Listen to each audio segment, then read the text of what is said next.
কথায় আছে, কষ্ট করলে মিষ্টি পাওয়া যায়। আমি এখন যে জায়গাটিকে দাঁড়িয়ে আছি, এই জায়গাটা আমি 2018 সালে করোনার সময় কিনি আর কি। একবারে এই পুরো জায়গাটা এখান থেকে এখানে 2018 সালে করোনা যখন প্রথমে আসে তখন এই জায়গাটা কিনি। আর কেনার সময় এই জায়গাটা ছিল কিরকম, আমার তখন খুবই অবস্থা খারাপ ছিল। এই যে এই জমিটা দেখতে পাচ্ছেন, একবারে এই জমি এখন পানি মাজা সমান আছে। এই পুরোটা ছিল এইভাবে, ঠিক আছে নি? এখানে ধানের জমি ছিল, এই জায়গাটা আগে কিন্তু ধানের জমি ছিল, কিন্তু এখন ওই পানির কারণে, বর্ষার মৌসুমে পানির কারণে একদম মাজা পরিমাণ পানি আছে। আর এখান থেকে মাটি কাটা হয়েছে, অন্য অন্য জমি কিন্তু মাটি কাটা হয় নাই। তখন আমি আমার এই জমি থেকে একটা গর্ত করি। গর্ত করার পরে এই জায়গাটিতে এতগুলো মাটি উঠাই, মানুষ দিয়ে প্রায় 50,000 টাকার মাটি উঠাইতে খরচ গেছে। আর তারপরে কিন্তু এই জায়গাটা এখনো উঁচা আছে, পানি ছিল, এই যে এখন পানি ছিল, এখন পানি কিছুটা শুকিয়ে গেছে বর্ষার কালে, বর্ষার সময়। এই যে এই জায়গাটিতে ওই যে পিলার দেখতেছেন, ওই যে কোনায় পিলার, এই যে এই কোনার পিলার একটা আছে এই ওইখান থেকে পর্যন্ত। আর এই যে পুরাটা জায়গা দেখতেছেন, এই পুরাটা জায়গায় কিন্তু পুকুর, মানে এত পরিমাণ পানি আছে। মানুষ দুইজন যদি দাঁড়ায়, তিনজন যদি দাঁড় করে, তারপরে এখানে তা জমির সমান বরাবর হবে না। আর তারপরে আমি আরেকটা কাজ করি, কাজ করলাম কি, এই যে যে গাছগুলো দেখতেছেন, এই গাছগুলো কিন্তু আমি 2022 সালের লাগাইছিলাম নার্সারি থেকে।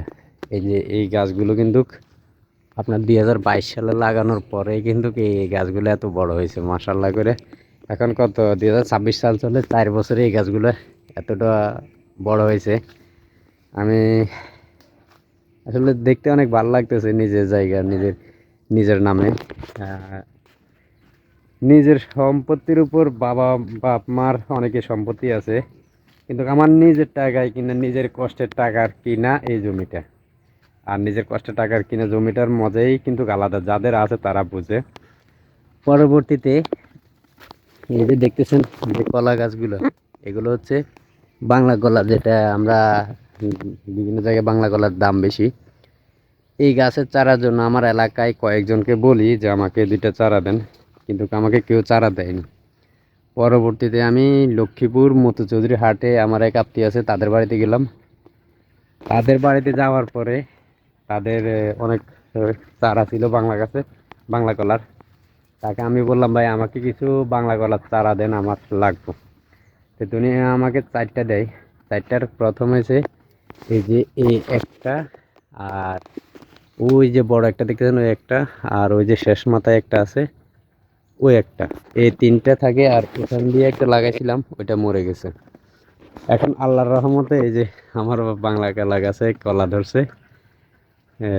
আর এই যে একটা গাছ থেকে কয়তটুকু চারা, এই যে দেখেন, একটা গাছ থেকে মনে হয় আমার এখন আর, আমি এখন বাংলা করার চারা বিক্রি করতে পারবো যে অবস্থা। এই যে দেখেন, একটা, 2টা, 3টে, 4টে, 5টা, ওই যে নিচে আরও হইতেছে 6টা।